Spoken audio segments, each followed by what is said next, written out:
Welcome to Let's Face the Facts. I'm David Almeida, and I'm your host for this rewatch podcast for the classic sitcom The Facts of Life. I'm an actor in Orlando, Florida, and every week I bring you some of the greatest talent in the Central Florida arts community. Join us as we synopsize, analyze, criticize, and ultimately idolize the show, episode by episode. Welcome back again. Happy Wednesday. It's another show, another week.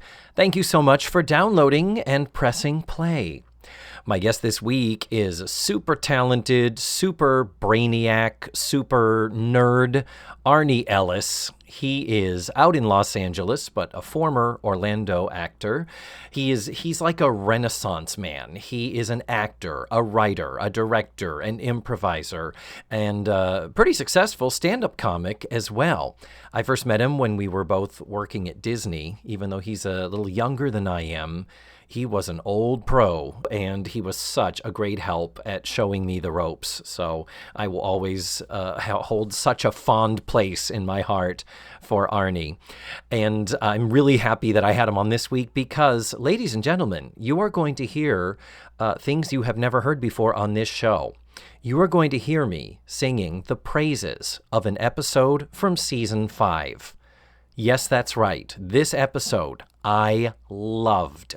It is my favorite episode of the season, and I think it's one of my favorites all time in the entire series. Yeah, that remains to be seen till we get through the whole thing, but this is right up there. This is definitely top 10, very possibly top 5. So why don't we just start getting to it? Why don't we, huh?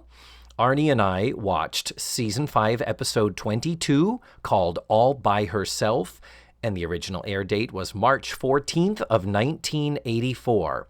And before we start, I want to let you know how passionate Arnie is about doing the podcast. When I presented him a few different days that we could connect over Zoom, I said, we could do it Friday or Saturday or Sunday. He texted back, let's do Sunday. Facts of life is sacred and needs to be celebrated on the Lord's Day. Amen, brother. On that note, let's face the facts with Arnie Ellis. Ladies and gentlemen, here he is all the way from the West Coast via Zoom, taking breaths of clean air where he can in between the bursts of smoke and fire. It is Arnie Ellis! Yes, hello. Great to have you. Great to see you again. Damn, it's been a long time. Yeah, likewise. Yes, we have so much to discuss. We've already been having a little discourse and discussion like we used to do back in the day when we were fortunate enough to work together here in Orlando. And I'm so happy you're here. And you responded so enthusiastically to doing this show. So is Facts of Life a big deal for you in your life? I wouldn't say so necessarily. I mean, I certainly did watch it. I watched a lot of television, but let's remember that this is, it's an era of television. People had their favorite shows, and families certainly had their shows that they would all sit together at the same time of the week, and they would all watch together. And I mean, and I loved TV. I mean, I'm a kid born in December. I'm going to be 50. So I was born December of 70. So I got to come up with Chips and Wonder Woman and like even some shows that I only slightly remember, but my parents liked, like for instance, Emergency, if you remember that show. God, Randolph Mantooth. And then when I'm kind of coming of age and Star Wars happens when I'm in first grade, then we have Buck Rogers in the 20th century, and we have reruns of Star Trek. And then a show like this, Facts of Life, which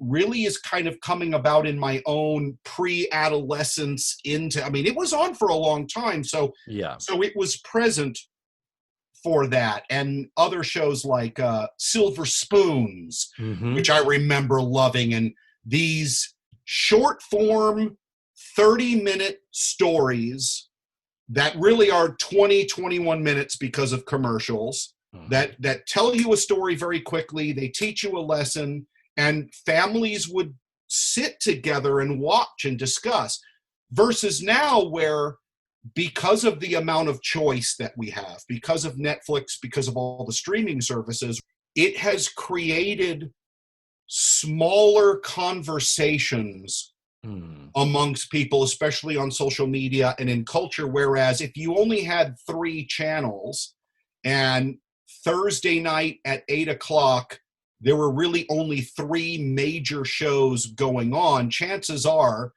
you had a 1 in 3 chance of connecting with somebody on something that everybody was doing on Thursday night. Versus now, you have your Cobra Kai people versus your Game of Thrones people versus your, you know what I mean? It's everything is smaller niche, communities. really. Everything is niche. And everything is, the demographics and the grooves are so much narrower. I've talked about it on this show all the time because I'm 2 years older than you are. I just turned 52. And you exactly what you talk about. When you went to the water cooler on Tuesday morning, you were talking about what happened on Archie Bunker the night before. You watched television. Unless, there was a football game on or something else, it might be that. But the fact that when shows were hits back in the day, they were huge. Yes. Everyone talked about Sam and Diane. Yes. Everyone wanted to know what was going on with Sam and Diane. When were they going to, like, Cheers was huge. But I mean, that is, and this is something else that's interesting to think about, is I think that the focus on a lot of what is done now in that it's long form storytelling. So regardless of whether the show is on 1 season or if it's on for 10 seasons, the drive is always a long form idea. So character development over time, arcs, all that stuff is thought about in that way. And a show like this, Facts of Life, is a perfect example of it's just a super short. Again, I was blown away because, a lot of the things that we'll hear about decreasing attention span. All right. Like, it's something a lot of times people will talk about with youth culture, of social media, memes, all of these things that communicate an idea in a very quick way. And therefore, the attention span is decreased. However, here's a great example of, this is a television show that, and I was blown away. I was so excited to get to watch the show again. But it's a super fast story in 21 minutes where so much is left out. So much is left out of this story that would get told today if it were a long form story being done, where we could really get into the psychology of these characters and all this stuff. And so the fact that we have that form of storytelling available to us makes me question the general complaint of shortening attention spans. So people will have attention span as the day is long for Game of Thrones or some other series that they can watch on Netflix, and they'll get into detail and all that stuff. So it makes me wonder, it's like, when we were kids, we had these sort of rapid short form things and sound bites and stuff. Yeah, we had music videos and video games. People were saying that about our generation. Exactly. And it just hasn't happened. Like the weird complaint of people not being able to follow something because their attention spans, I'm just not seeing it, because people will watch podcasts like this or listen. Some of these other podcasts sometimes are 3-4 hours, and people follow along, and they're into these series that have these long, complicated story arcs. And so that was one of the things that struck me watching this episode, was like, whoa, this is super fast. It is. So let me actually start getting to some of the nuts and bolts here, if I may. Sure. We have watched season 5, episode 22, called All by Herself. The original air date was March 14th of 1984. And the story was written by 4 people It was a story by 4 people, Bob Meyer and Bob Young. We've seen other stuff from them on the show before, as well as these 2 other writers, Sherry Eichen and Bill Steinkellner. And looking them up, they are in fact actually married. She would eventually go on and start using her married name, Sherry Steinkellner. And the 2 of them together had previously written for the Jeffersons. They would go on to write and produce future series such as Cheers and Bob, the Bob Newhart post, what was it? The Bob Newhart 3rd sitcom, the one where he's the cartoonist. Yeah, he was a comic book artist, I believe. Was it? Okay. And so the teleplay was written just by the 2 Bobs, Bob Meyer and Bob Young. And according to IMDb, it looks like the Steinkellners also work on an episode called Teacher Teacher next season on The Facts of Life. That is the one where Joe works as a substitute teacher at an elementary school. Hence the title, Teacher Teacher. Lovely. And the director of the episode is not our typical director. Usually we have a gentleman named Asad Kelada who's done the bulk of the episodes to date, but this is a new one. This lady is named Judy Elterman. Now, she has been the associate director for 54 episodes of this show, but this is the only episode that she actually directs. You wonder if Assad got sick or called away or had an emergency or something. Did she go on to direct any other television after The Facts of Life or not? She has a few other directing credits, but they're all seemingly one-offs. So you see an episode of Double Trouble, Silver Spoons, What's Happening Now, and a handful of Punky Brewsters. Ooh. But it seems the bulk of her career is a technical coordinator. And which is, very different from a director. A technical coordinator is a more nuts and bolts type of a job versus the artistic. Well, but also television direction, though, is very technical. True. Especially very, in very this true. era. I mean, you're essentially You're right. a stage manager and a director. I don't know that there's a lot of, maybe there is some room to actually give direction in the sense of a traditional theatrical director where you're trying to get nuance out of the actor or whatever. But essentially, this is a factory where, once again, you're putting out a 21-minute product and you have a certain schedule to do it. So you have it a week. your television director in this era is really they're less of an artist and more of a technician, I think. More of a traffic cop photographer. Mm-hmm. Yeah, no, it's right. I really hadn't thought of it that way. But as far as Judy Elterman and her technical coordinator career, 48 episodes of Family Matters. Wow. 83 episodes of News Radio and 44 episodes of Spin City. Wow. Yeah, well, see, there you go. Yeah, that's clearly the bulk of her career was that. And from what I gathered, I did a little bit of Googling because I'm like, job titles, particularly in TV and film, are very nebulous in what the words say versus what they are. But it looks like it is a technical coordinator is literally the person who maintains the technical equipment, gets involved in pre-production to make sure that they have the actual stuff they need to get the shoot done. Okay. Yeah. So, Arnie, I always like to start off my episodes by putting my guests on the spot and asking we're starting now? Yes, we've started, but we're starting the synopsis now.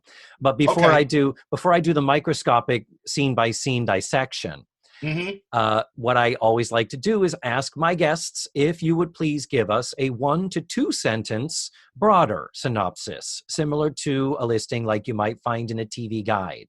All right. So the elevator pitch is Cousin Jerry, worried about seeming to be incompetent, learns the value of accepting help from others. Oh, brilliant. Beautiful. That is absolutely spot on. That's great. And I'm just going to preface this by saying, I really like this episode. I really like the lesson. I like the way it's presented. Everything seems to be intact with the character integrity and all that. And I've been struggling a lot with season 5. because this is the first season where we're not at the school and they're trying to find, okay, well, Joe and Blair go to college over here. Tootie and Natalie live at a boarding school, but they live here too. And they all work in this store. But, again, this is the 80s. Who cares? It works. Whatever it is, it's working, and that's what matters, It's on after real people, and it's holding the audience. So we're not going to mess with real people. My God, I love it. Yeah. So let's get started with this. We start off in Edna's Edibles, and Joe and Mrs. Garrett are there. They're dealing with getting something out of the attic for a running joke about a milk bottle and something that was delivered to your door. And Joe says, wow, it's been a long time since anyone's been up in that attic. And I'm like, why? You have not lived there for 7 months at this point. You should have gone up into that attic before you moved in and bought the building, and anything up in that attic should belong to you. Just saying. So then in comes Blair, and she has cousin Jerry with her. And they just got back from the Women's Assistance Society. So this is a group that was having some type of a charity event. And Blair is like, this was a triumph for Jerry, because somehow, by the nature of their being at the meeting, Jerry convinces them to make the beneficiary, the benefactor of this big fundraiser, to be the St. Martin School for Handicapped Children, which is where we learn Jerry went to school, and it was instrumental in helping her to be independent and learn to grow and evolve with her disability, which is cerebral palsy, for those who may not remember. Right. Or as some say, cerebral palsy. Her appearance on this show is in many ways a landmark in television, because no person with a physical disability had ever been featured as a regular character. As a regular guest anyway, not, a regular cast member. So this was a big deal. And that she, when Norman Lear discovered her, the fact that her comedy was about dealing with her disability head on. I remember as a kid being so uncomfortable with what is happening and what am I seeing on my screen, and then finding that I was being put at ease and made to relax, and just being like, oh, okay, this is something foreign, but it's just a learning opportunity. So it is huge that she was on this show, which I didn't know when I was going to get to this, but here we are, Arnie. I'm going to say it now, which then baits the question, why are you and I watching what would be her final appearance on the show, never to return again? Right. From what I understand, and I don't know 100% sure, but from what I remember sort of reading, because I never watched the show Deadwood, but I know she had a character on the show Deadwood. Yes. And so that kind of, she has a bit of a resurgence and interest in her career. And I remember seeing an interview years ago where she said that really what it boiled down to was her management. Apparently, she had management at the time that was really, really awful. And it's funny, this is going to tie into what we were talking about before you officially started, but because of the way her management was handling her career, she actually had a reputation as being a difficult person to work with. Mm-hmm. And it had absolutely nothing to do with her. Like, she loved the show. She wanted to continue being on the show. But apparently her management was awful. And apparently I think something happened where that management got fired, or she somehow got rid of that management. Or I think it went to jail was also something I heard. Is that what happened? In an interview. The old man was a crook? It's could have been like maybe the old, but then apparently what ended up happening was the new management that she got apparently was a little too demanding about, like, she wanted to get back on the show, and then I guess the new management was like, whatever this offer is, you can't take it because you're going to be letting them know that you're willing to accept that and your work. So best of intentions for her and her career. But the result being that she's never on the show again. Yeah. There is an interview on YouTube, a fairly recent interview, where she talks about it, and I'll post it on the webpage for this episode. And the Cool. thing she specifically cites is that they came back with an offer for her to do another episode, like an episode in season 6. And the management came back to her and said, "You can't say yes to this. You have to tell them, no, that's not good enough. You want to be on Oh, more. That's an insult." So it's the whole thing of they probably went back and said, you're offering her one episode, go fuck yourself. And you know, yeah. she says, I myself still to this day do not know specifically what was said and what the sentiment was. But even she said she got a feeling years later from running into Assad Kalada that there was a sense of, you should have taken that one episode. And Huh. part of me is like, no, the show should have said, this woman is a feather in our cap. We are doing something so unique and outside the sitcom box by including her. Because at this point, as you see, she's just a member of the family. She drifts in and drifts out. There's no, oh, here comes Jerry. Gee, I hope her cerebral palsy doesn't mean she spills something again. Right, It's, right. you know, it's not Person with the finger on the laugh track waiting for the. But what goes on is that Jerry has convinced them to let her school be the one that is that the fundraiser is for. And so they asked Jerry to be the chairman of the planning committee for this fundraiser. And so she smartly asks Blair to be her assistant, because we already know Blair from her history of being a super duper white rich girl, that she knows how to plan a fucking banquet or a fundraiser. Mm-hmm. So they enlist Mrs. Garrett and the girls to be part of the catering and to serve Cornish hens. And Yes. uh, and basically what they do is, even before Jerry leaves, Blair already starts to assemble a team. She already is like, Natalie, if we were going to write a letter, that would be something really good for you to do. And Natalie's like, yeah, I could use guilt. In fact, I'll just send him a copy of the last letter I got from my mother. Right. But Pow!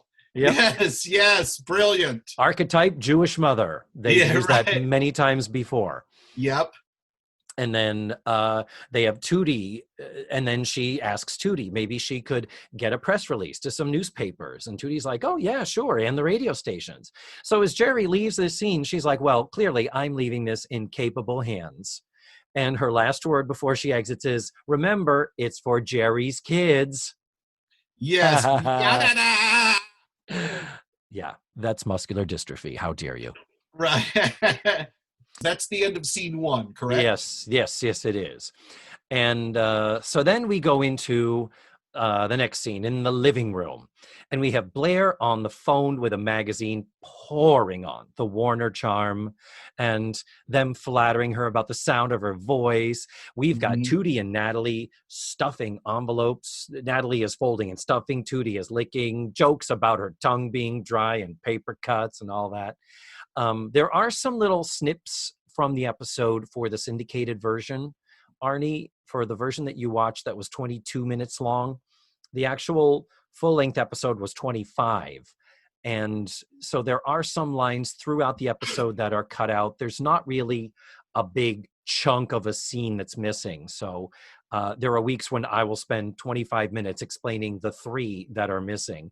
But in this case, this week, I don't really need to get into it, other than this is the first time I noticed some lines were missing while Blair was on the phone. But overall, it really doesn't affect the episode. So for those wondering, Mrs. Garrett, 1, 2, 3. In comes Mrs. Garrett saying, okay, Tootie and Natalie, time to work.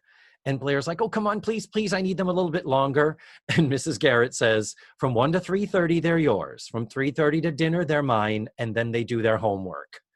And a great line, Tootie leans into Natalie and says, tonight we go over the wall. Pass it on. Right. I love it. Very fun. And then I'm also trying to edit down as I go here. And then Blair also even employs Joe, where Joe is just running out and she's like, oh, will you drop off these letters? Oh, will you go pick us up some stamps? And finally she's like, yeah, okay, whatever. So Blair it is all hands on deck at Edna's Edibles, where Blair has just swooped into party planning mode, doing what she does best in her element. So then Jerry comes in. And when Jerry comes in, she's like, so how's it going? And Blair's like, oh, well, we've got this done, that done. I've picked a theme for the event. I've already ordered hats and suspenders for the waiters. I picked the Shrine Auditorium instead of the community center because they have valet parking. And Jerry's like, whoa, what? Jesus, I've only been gone a day. What the fuck? And then Blair was like, well, you said you wanted me to get going on it. And she kind of did. And then she's like, well, we need to send out the letter, don't we? And then Blair says, oh, already took care of it, already at the post office. And she shows Jerry the letter, and Jerry's like, you signed this. Why didn't you let me sign it too? This is our thing. And again, Blair was just like, oh, we wanted to get it moving, and it was just easier, and that way they're mailed out sooner. And so Jerry, you can see, is a little bit bent out of shape, and justifiably so. On one hand, you see that Blair has, and I like this about the episode, as far as I think both of them are equally in the wrong. And that's always a wonderful thing, to not have there be a hero and a villain, the good one and the bad one. That's what's so great about this episode. I think that's what makes for really great storytelling, is that if you have, regardless of who you assign the role of antagonist and protagonist or whatever, if you can have them both be right, then it's really good. It's really good. Yeah, or if you can at least empathize. Like, I'm thinking of the second Planet of the Apes, Dawn of the Planet of the Apes, in the reboot movies. I mean, it is, Caesar is clearly the hero. Koba is clearly the villain. And yet, you're like, I get why Koba is the way he is. I get why he does what he does. That's the best, man. Oh, that's those the best. Movies. I get goosebumps. Those movies are so much better than they ever needed to be, aren't they? Oh my God. So as this conflict is taking shape here, we're at a point where you can tell we're at a point where Jerry's about to say, Blair, you've gone too far. Slow your roll. Include me in this. And she does say, why wouldn't you have checked with me first? But before she even has a chance to, Mrs. Garrett comes in and says, Mrs. Morris is here from the center. And she says she has a meeting with you, Blair. And Blair's like, oh yeah, that's right. And Jerry's like, whoa, I wasn't even supposed to be here. How are you having a meeting without me? And Blair's like, well, she was in the neighborhood and she called me and I said, yeah, while you're here, just drop on by. So, and then to further magnify this, the woman comes in and she sits down in the left-hand seat, if you're looking at your TV screen. And as Jerry is approaching the middle seat, which would have been sitting next to the woman, Blair jumps in and sits next to her, like basically short of, shoulder checks her. Yes, well, this is a very subtle thing, but it's a detail that I think is really interesting, is that if you as the observer or you as the audience are watching this, you are at the end of the table. And so that position that Blair takes is actually the head of the table. So visually, what you see is you see the power position being taken by this character, and then Jerry left to take a subordinate position opposite of the other person that is there, which is, I was like, wow, that's a real subtle. Yeah. And they played it beautifully. They didn't, on the part of both Lisa Welch and Jerry Joel, they both played it. Blair played it very natural. Jerry didn't overplay. Jerry does, she's had some moments where they've asked her to emote a little too much in earlier episodes. And I think really the evolution of her as an actress, this is a great episode. Jerry gives a great performance here. She really does. It's very well written, very solid all the way through. Yes. Now, I do need to pause and talk about the woman that plays Mrs. Winifred Morris. Okay. Speaking of your archetypes, this is your society lady who is on a committee planning a big fundraiser. Mm-hmm. And so she has this wonderfully, just slightly extended way of, oh, that's a wonderful idea, Blair. I knew I could count on you. Right, right. And here's the thing. We have seen this actress on the show before, Arnie. The Okay. actress's name is Susan Davis, and she previously played a character named Betty Schuster in an episode called Read No Evil. That was the finale episode of season 3, where Eastland was starting to ban books in its library. And Mrs. Garrett and Mr. Parker, the headmaster, struggle in the episode to take up the fight. How front and center do they want to put themselves in a fight to keep these works of literature in the school, but also deal with the parents who are like, we pay to send our kids to this school. You'll take the books out that we tell you to take out. Exactly. Here's the thing, though. She's like fantastic actress because she has she's being asked to do two different things in this scene. She's being asked to portray that representative of society, whatever that means, right? But she also has to play very much an inside energy with Blair, like we're kind of old friends, and because it amplifies Jerry's feeling of being an outsider. Yes. So it's having to accomplish those two things at once, being sort of a high status representative, but also having this connection to Blair that's happening at the same time because of that. And so it's another fantastic performance from her because she's doing multiple things, but it's not over the top at all. Yes.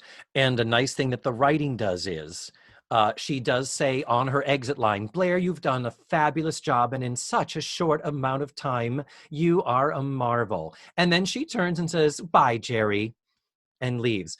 They could have gone the road of, what if she doesn't even acknowledge that Jerry's there? What if she ignores her? What if she's ableist? But it was, no, you can tell there's no malice behind her towards Jerry. No. It's just she and Blair are cut of the same cloth, doing their thing, and it's taken care of. Great, thanks, bye. Wonderfully done. And yes. So as soon as she is gone, though, this is where Jerry, finally, it bubbles over. And Blair, noticing Jerry acting unhappy, she says, well, this is okay with you, isn't it? And Jerry comes back with, what am I, an oversized poster child? And then Blair says, well, I do have more experience. And Jerry says, and I do have CP. And you don't think I can handle it. Well, guess what? I don't need your services anymore. And as Jerry tries to reason with her, she just erupts with a butt out. And it's clear, no, there is no discussion. Jerry has shut this down. Blair is now out. And Jerry's going to take this on herself. So as Blair throws up her hands, she goes upstairs. And that's where we end the act and go to commercial, Arnie. Yes. Very dramatical. Very dramatical. When we are at our commercial break, what I like to do is take some time and get to know my guests a little bit better. All right, sounds good. I would like to talk to you, just a sort of quick McDonald's tour of your life and your career and what brought you to where you are today. Let's start at the very beginning. Where were you born? I was born at Fort George Meade Army Hospital, just outside of, in Maryland. Fort Meade is in Maryland, but it's right outside of Washington, D.C. Okay. So being a Navy brat. I was just going to say, which armed force brat then do I call Right, you? exactly. So that's like my early childhood. But I was one of those Navy brats. I never went overseas. The places I lived was, it was when I was 6 months old, we moved. My mom, my biological father was in Turkey or something like that, and they got divorced or something of that nature. He was assigned somewhere else. And then my mom ended up meeting my dad, Tom Ellis, who adopted my sister and myself. So we have that last name. But he was also in the Navy. So, but we lived in, so that would have been Fort Meade, Maryland. We lived in Portsmouth, Virginia twice. We lived in Camp Lejeune, North Carolina, which is in Jacksonville, North Carolina when I was little. we lived in El Paso, Texas. We lived in Orlando, Florida for like a year or two. Mm-hmm. But my hometown, I consider, is Pensacola, Florida, there's a big Navy base there. It's where my mom grew up, and it's where I actually lived from half of 6th grade through high school graduation. That's where you will So I consider a place consider home. Florida my home because I went through high school in Florida like that, middle school and high school, but then I also went to Florida State University, and then I was in Orlando for 20 years after college. So Florida is what I consider to be my home state, even though I've been a bunch of places. And so did you study theater when you went to school? I did. My first, I always enjoyed plays, even when I was a kid. Unfortunately, I was one of those children that in elementary school, whenever they would do the school presentation or the school play or something of that nature, I was always cast as the narrator. Because they would be, all right, so we have all this whimsical fun happening, but we need the voice that's going to walk us through it has to be Arnie. And as much as that was fine doing that, I was always the kid was like, why don't I get to be the character? I want to be the fun. So when I was in my freshman year of high school, what is going to be my thing? And on the morning announcements was the school play will be having auditions after. And that's when I knew. I went, okay, that's it. That is the thing. Yes. I remember how I wanted to do. I didn't want to be a narrator when I was this is, yes. Yeah. So my freshman year, that first play was a play called Whose Life Is It Anyway? Oh, yeah. Honestly, it was the defining moment of this is what I'm going to do. I know what it is that I'm going to do. That's cool. So you were bit by the performance bug at a very young age, and then that carried over into high school. But you are, in my perception, you are such this super intellectual being, and I consider you more than an actor because your talents are far-reaching in the realms of writing and performance and improv. And particularly stand-up. And where did the stand-up come into this narrative of you as an actor? Well, stand-up happened for me. One of the things that I always loved, and there's a lot of things that I've loved in my life, reading and writing being one of them, and also comedy. Saturday Night Live. I was a huge Saturday Night. Every Saturday was, for me, especially in this era that we're talking about with Facts of Life in the 80s, my Saturday nights were always the same. It was whatever sitcoms happened to be on, and then Saturday Night Live every Saturday, and then Headbangers Ball on MTV with all of the great 80s hairband music videos and stuff. And that was my every Saturday night. So the way there was always, again, an interest there and a fascination there. You remember A&E's Evening at the Improv? Oh yeah, totally. Remember, and just watching those and listening to people's acts and just always being fascinated with that. And so, one of my first years in Orlando, so I graduated Florida State in it would have been May of 1993, and I immediately came down because there was a girl I was dating at the time that was from Apopka, so we came down to Central Florida together, and I auditioned for Walt Disney World as an animated performer, as a costume character, and I had that job.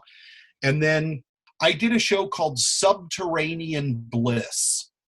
You did that show?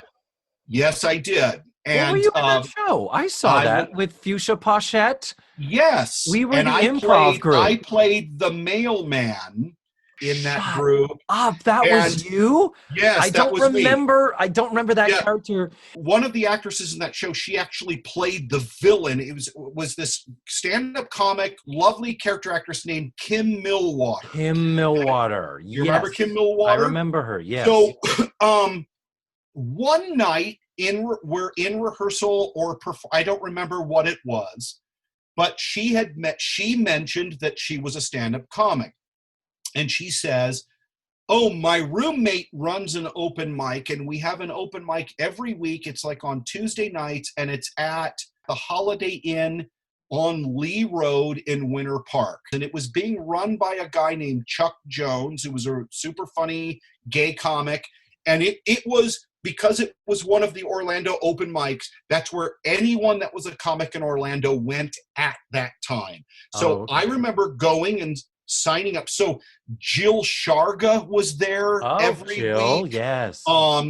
Kim was there every week. Chuck, it's where I met Dean Napolitano was there all the time. The guy named Mike Macy, who back then went by his name Mike Mayosi, who was a comic there.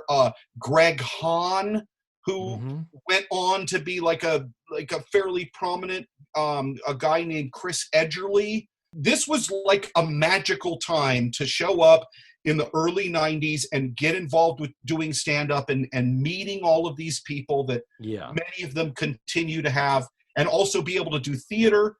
So the mid-90s were the infancy and developmental years of your stand-up career. Sure. And you were doing that while you were also performing at the theme parks, doing... They're all connected, because to me, stand-up is as connected to my actor training in the same way that I feel like my improv training is connected doing SAC, because I did SAC in the mid 90s when SAC was on Church Street, around the corner from Terror on Church Street. It was on Orange, wasn't it? Like an Orange and Church. It was on Orange and Church. Yeah. It was right there. So I believe Terror on Church Street was the storefront that was on that corner, Orange and Church Street. And then up the street from there was SAC. And that was where SAC existed when it had its 20th anniversary. And this was pre-Bohemian Hotel. So as you developed as a stand-up, as an actor and improviser, theme park performer, and then Los Angeles came a calling, and you and it's interesting how that worked out, because this is how it went down. Michelle and I get together. Okay. So Michelle and I we're starting to date, and we're having a relationship.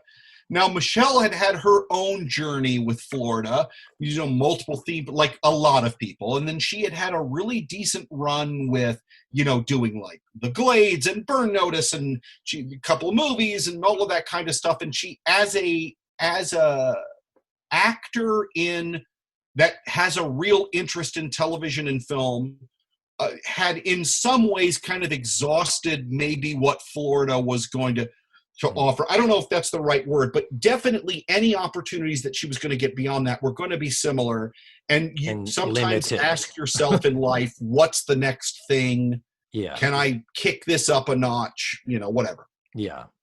At the same time that was going on, just before she and I kind of got together, I had some interesting events occur in my stand-up career. One of them being, there was at my alma mater at Florida State University, Craig Ferguson was the invited guest to do the Florida State homecoming powwow thing. And I think initially they wanted Jeff Jones to probably be the opener before Craig Ferguson, but I think Jeff ended up having another gig he was doing. Give Arnie Ellis a call. And I guess they had just looked at my stuff online, and they were like, hey, we want you to come do Florida State homecoming, which was like, oh my God, that's my alma mater. This is going to be amazing. So I went and I did. It was Leon County Civic Center. It was like a 10,000 seat. It was sold out arena show opening for Craig Ferguson. And unbeknownst to me, Craig Ferguson watched my entire set from offstage. And when I came, I did like 20 minutes. It felt like it was 3. I come off stage and he was like, you've got to come do my TV show. Because he was doing Late Show at the time. Yes. I was like, oh my God, he got my information. That led to me flying out to LA to do the Craig Ferguson, the Late Late Show. And I said, hey, Michelle, come with me. Let's check out LA, see what it's like. We stay with friends in Burbank. We kind of look at it, go, this could be something we might want to do and just see what happens. I do the Late Late Show with Ferguson.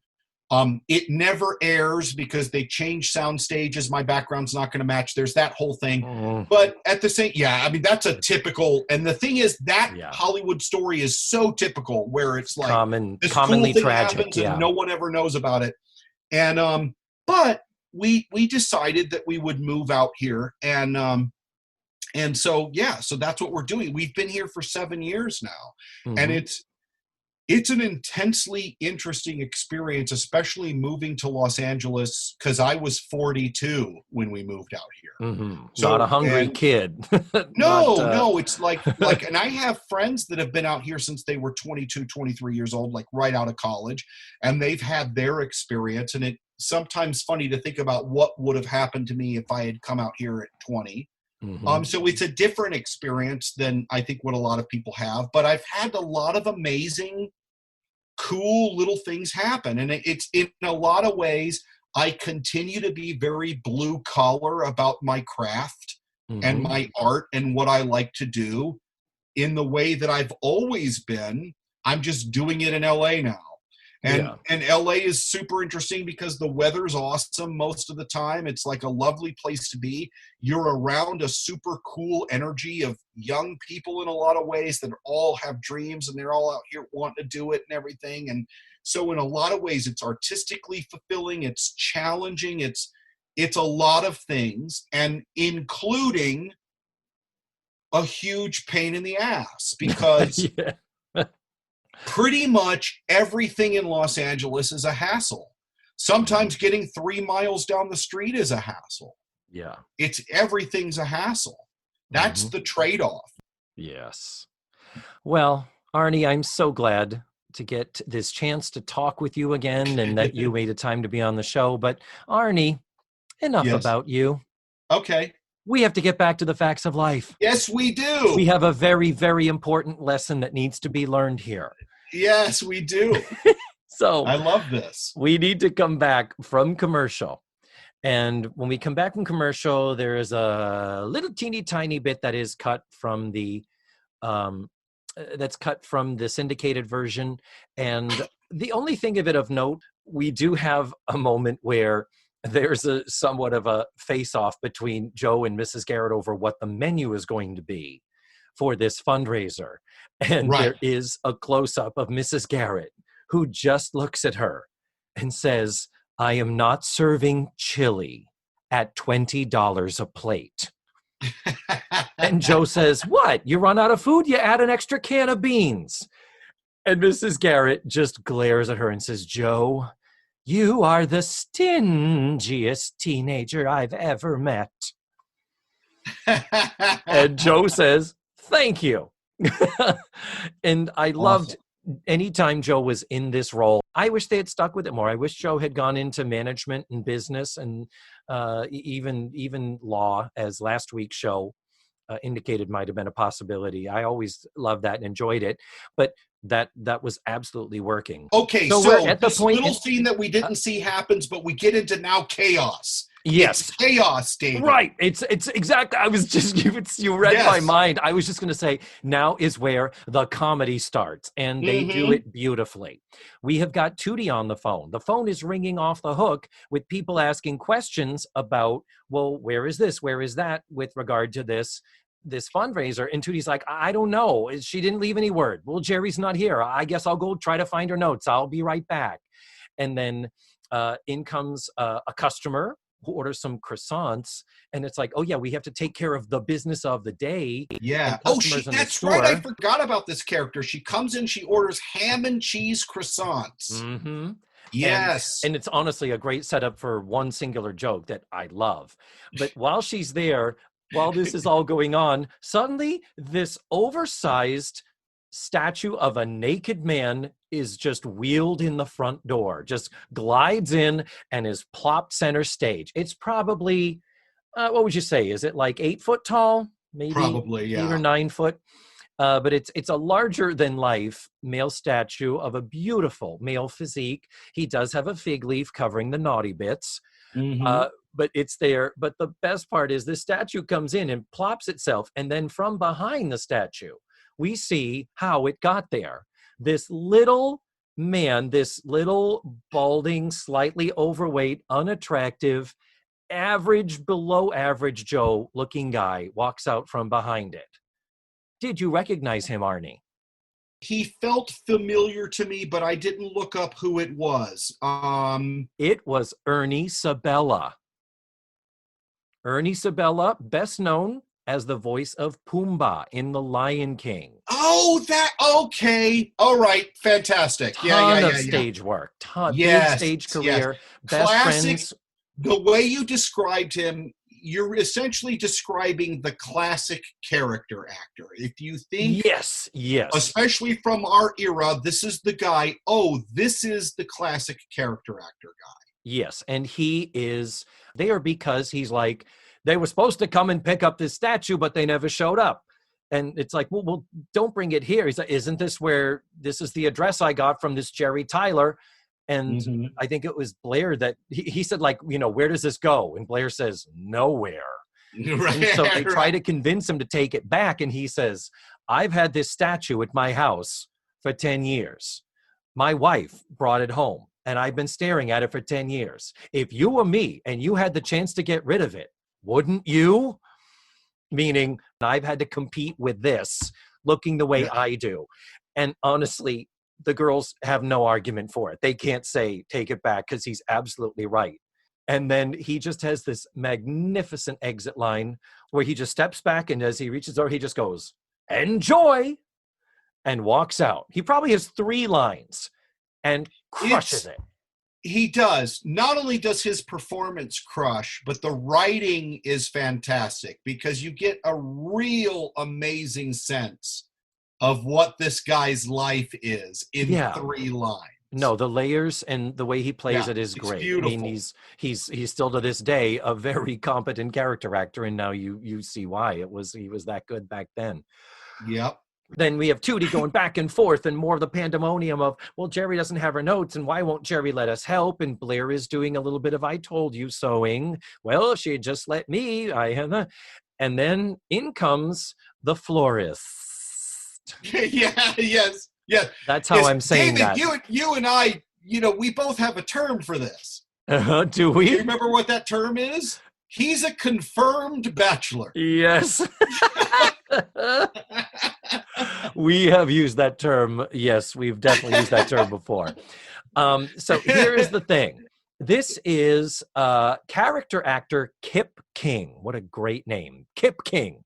He has over 102 acting and voice artist credits in an over 50-year career. One of the big chunks you see is 63 episodes as Taylor Smurf on the original 82 to 89 Smurf series. So he was doing that while this show was taped. Okay. And he comes in and he's clearly playing it just a little bit fey, but not too crazy fey. No. It's not over the top at all. It has a coloration, if you will. Yes. There's but at the end of the day, it's not a caricature.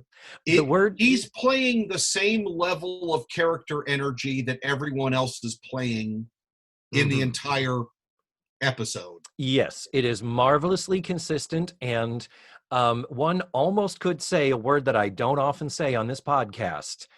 It's subtle. Right. Don't do a lot of that on the Facts of Life. No. But he comes in and he has an arrangement of flowers in his hands. And he says, I'm looking for Jerry Tyler. I have an order of flowers. And they're like, well, Jerry Tyler is coming back. You can just leave those here. I'll take them, kind of a thing. He's like, okay, great. Bring them on in, boys. And the visual of this team of, was there like a half a dozen of them?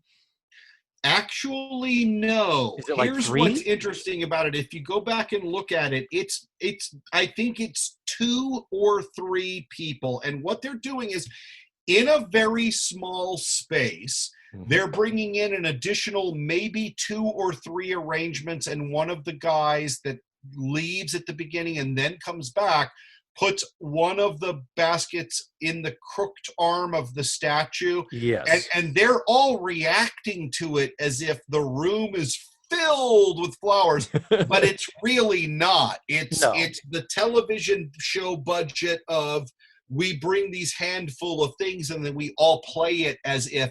It's really an interesting study of how to do that, though, because they really are, they're all like committing. So it's a really fun kind of little, and if nothing else, even if the shop is not full of flowers, we have these tall stand-up things that come to like, chest or face level. So they have volume and they have height.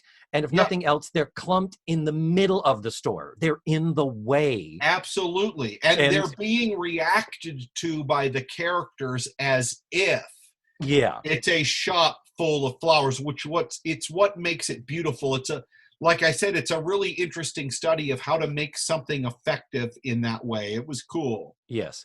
And the joke of, we assume that he's carrying this arrangement saying, I have some flowers for this Jerry Tyler. And it ends up being this quote unquote room full of flowers.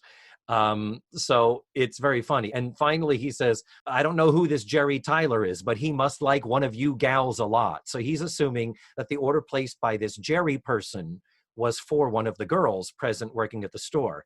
And one of them, to correct him about this Jerry Tyler person, she says, he's a she. And his response is, well, that's none of my business now, is it? As he swoops on out. Isn't it interesting? Because you have, if you think of comedy as in threes, okay, so we start out with a delivery guy that's obviously a little light in the loafers, so to speak. Yeah. And then we have the mistaken idea of the name representing a certain gender, and then we punchline it with he is a she, and he tags with, well, that's none of my business. There's a lot of that's layered, for lack of a better term, gay joke there. Yeah, in a very short, like they packed in a lot of and what I love about that is that it also it's like I laughed when I saw that scene, because I love that the conclusion is that's none of my business. I love that it was an example, because you look at what was going on at that time and all of that. And to be able to show an example of, okay, we're going to play with something a little bit maybe we don't 100% understand, and maybe we're going to poke fun a little bit at something that is starting to come into the public consciousness in a way that never has before. And we're going to maybe draw a bit of a caricature. Maybe there is going to be a bit of a stereotype here that probably could be inappropriate. But at the end of the day, the conclusion we're going to make about it is that it's none of our business. Yeah. There's a lot of storytelling that has to get packed into this short amount of time. And they make a super sophisticated point in 45 seconds. Yeah. No, it's kind of revolutionary. Like this in episode some ways. is amazing, man. It is. No, it really is. Because I think of, what if this had been Mr. Furley delivering a whole bunch of flowers to Janet and Chrissy's apartment, and then say, well, this Jerry Tyler must certainly like one of you girls. Well, he's a she. And then you'd get the big wide-eyed, a she, a woman is, you'd get that type of a ridiculous, cartoonish, gay is crazy type of a reaction. So, I mean, total props, super duper extra props for that joke. Before we leave our florist, I have two more important things I need to point out, Arnie. Number one, when he walks in, he says, is this 320 Main Street? I don't believe at any point we have ever heard the address of Edna's Edibles. I don't think that has ever been stated before in these 22 episodes. So I think that's the first time. I don't know if that means anything. I'm filing it in my memory banks that they live at 320 Main Street, Peekskill, New York. And secondly, when I was going through the credits of actor Kip King, who plays the florist, The last word on that is, in addition to his acting career, he is the father of Chris Kattan. Oh, that's fun. From Saturday Night Live. Oh, yeah, that's really cool. And his name is Kip King. There have been multiple times Chris Kattan has played characters named Kip. Oh, that's right. When Carrie Strug... Remember, he was Kippy. Wasn't Kippy Carrie Strug's? Carrie Strug's brother. Yes, was Kippy. So he's like playing... Oh, that's really... Isn't that... Oh, that's really cool. I knew you'd appreciate that, but I love stuff like that, yes.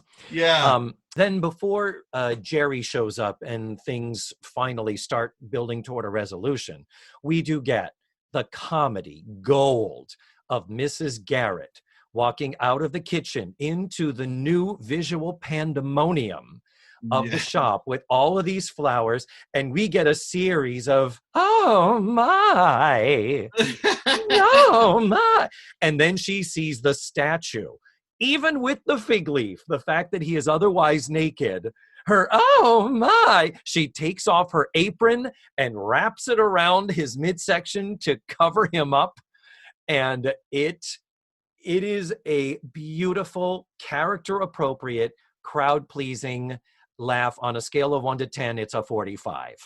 Yeah, there you go. Amazing. So then Tootie is still like, well, I'm trying to get the name of the trucker that Jerry was supposed to hire to pick up all this shit. Maybe he'll get it here from the store. And finally, Jerry shows up and they're like, oh, thank God. So everybody's like, well, you've been getting calls for this. And we've got, the statues here. And she's like, oh, no, I have to deal with the florist. And Mrs. Garrett is like, how many hens? You haven't given me a final number of how many meals I'm preparing for this thing. And Jerry's like, yeah, I'll get that right to you. And so Jerry at one point says, I have everything under control. And Mrs. Garrett says, no, Jerry, you don't. And then here's a moment where I have to pause for my own OCD.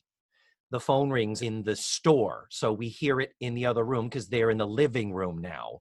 Yes. Well, we've had this ongoing question of, is the phone that is at the desk where we saw Blair talking earlier to the newspaper or the magazine? There have been times when that phone has been an extension of the business line. And there have been other times when they have been two completely separate independent phone lines.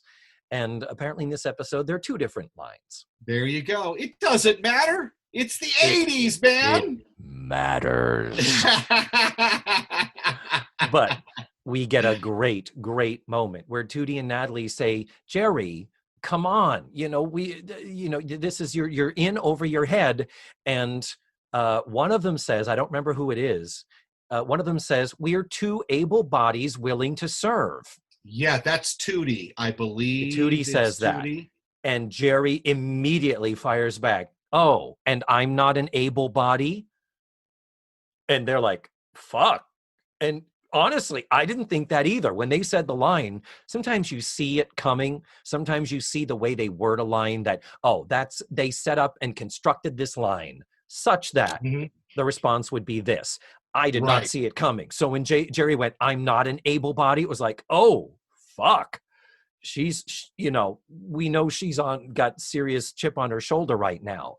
And you're like, yeah, that is how she would react, really and truly. That was an honest reaction. And then the last word is, ring, ring from the phone was, Mrs. Morris is at the center, Jerry, and she's waiting for you. And Jerry's like, shit. I'm paraphrasing. And she runs off, says, tell her I left. The line she says is, tell her I left 10 minutes ago. Yeah. And she runs off, having told nobody anything, having take care of nothing. Yeah. Hasn't said to Mrs. Garrett how many hens. Mrs. Garrett's just going to have to guess.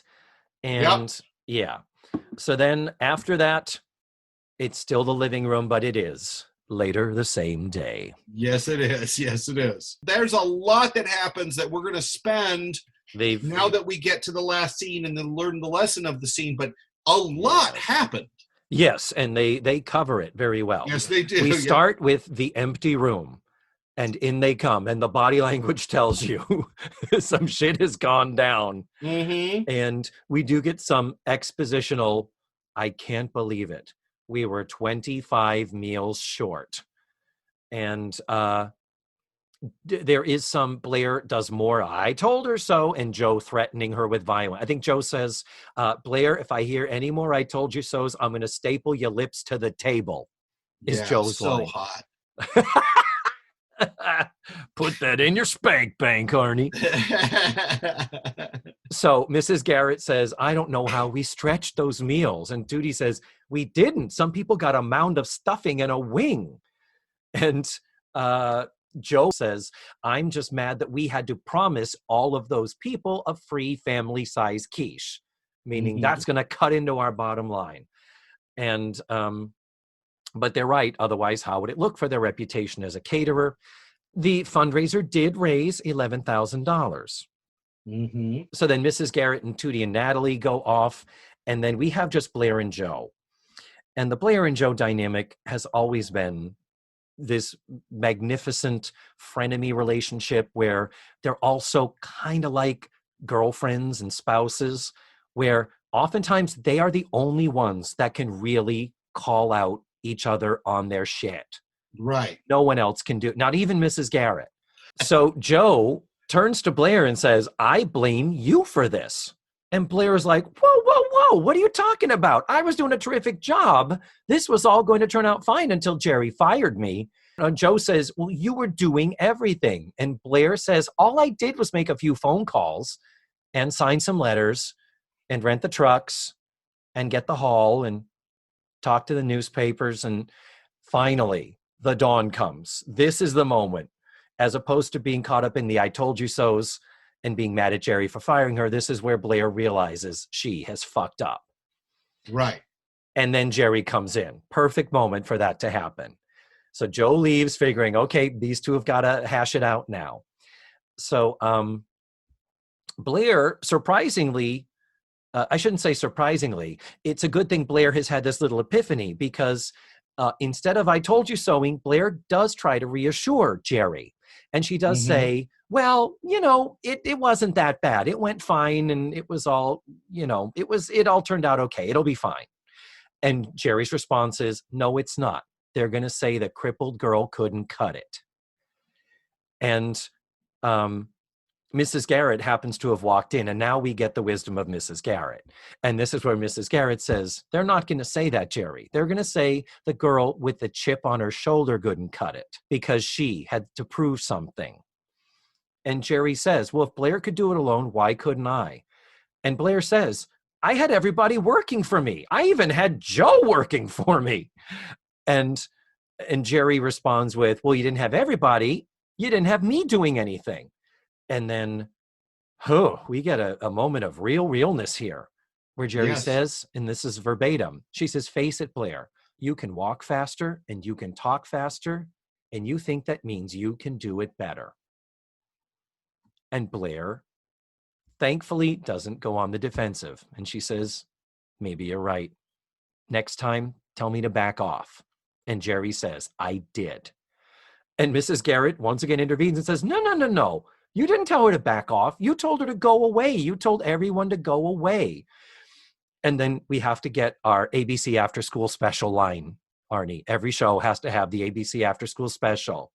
Don't you understand? I'm handicapped. If I don't do it alone, people think I can't do it at all. That's the closest thing to something I don't like in this episode. And it could just be the fact that they still throw around the word handicapped still. We haven't moved into the disability times yet. No. So the entire show, it's been handicap, and we just have to get used to it. But Mrs. Garrett sort of says, look, it was a job. It was not a personal challenge. You needed help. And you didn't need help because you're handicapped. You needed help because you're human. Right. And Jerry has this lovely, well, I guess being human isn't the worst thing I could be. Right. So she quickly softens and is like, yeah, okay, I guess you're right, blah, blah, blah. And then we're at the end of the episode. We've aired out all the shit. And but this is what's so cool about this episode to me is that you have... This is a show that is practicing what it preaches in the sense that some of the onus about this, pretty much most of it, the onus of this event being a disaster is on Jerry. And Jerry has to, it's not a clear, like, we have the handicapped character and everyone else is going to make fun of the handicapped character and then realize that they were wrong. And so you have this sort of like consistent moral compass of the handicapped character that is always going to be right no matter what. Yeah. Here we have a much more sophisticated story where the handicapped character has to realize that they were suffering from hubris and going, oh my God, I have to admit my part in this too. And I mean, like, that's huge, right? Huge. Like, and what that achieves is it humanizes her. It does one more thing for taking this person who lives in a state of other, a person that could easily bring discomfort to the viewer, to someone that doesn't understand or is not familiar with a person with a disability, and to realize that she has shown a common hubris, a thing that does what it does is it sets her on par with all of those around her. It levels the playing ground.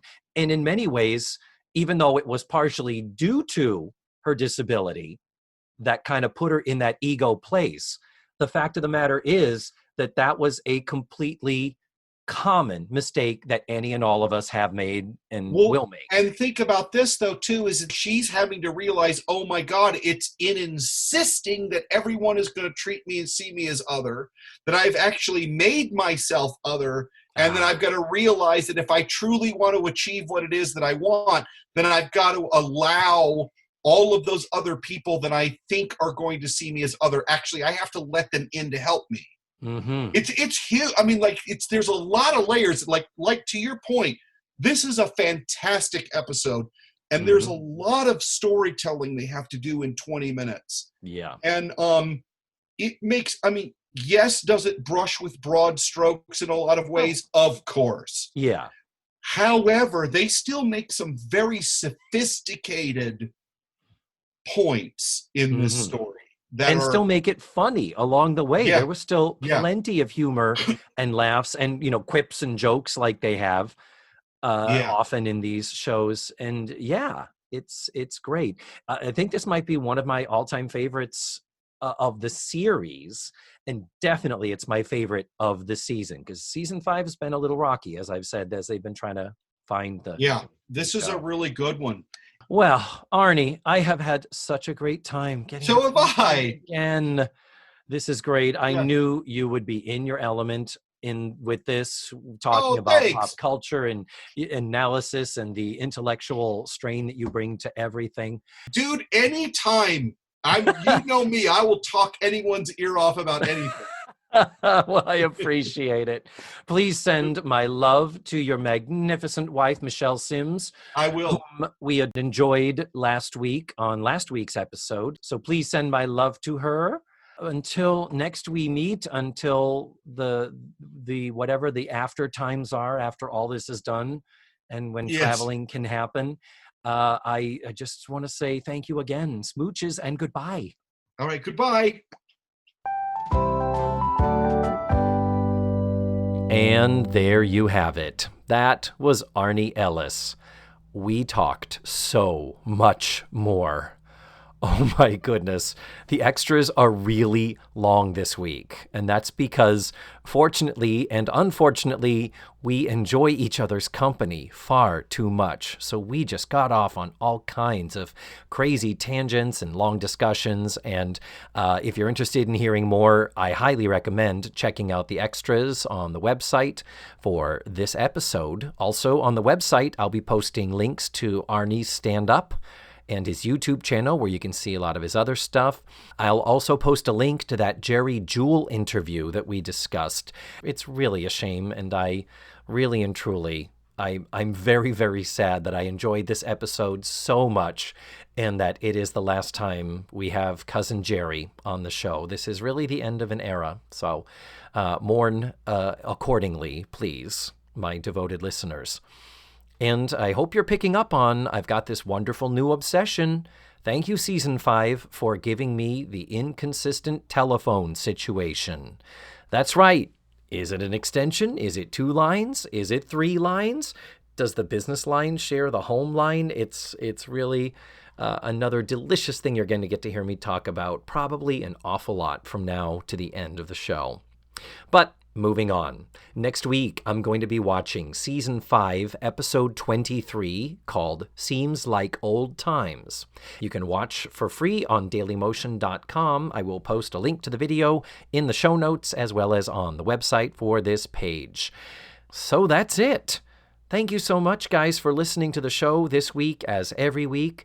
And remember, the facts of life are all about you.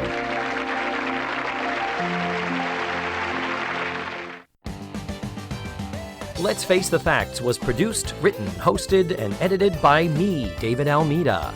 My theme song was beautifully arranged and recorded by Ned Wilkinson. Our website is facethefactspod.com. You have to drop the lets. And that's where you can find extra pictures, video, and audio extras from the digital cutting room floor. Follow the show on social media. We're everywhere under the handle Face the Facts Pod. You can become a patron of the show by going to patreon.com/FaceTheFactsPod. And don't forget, go to your favorite podcatchers and subscribe, rate, and review.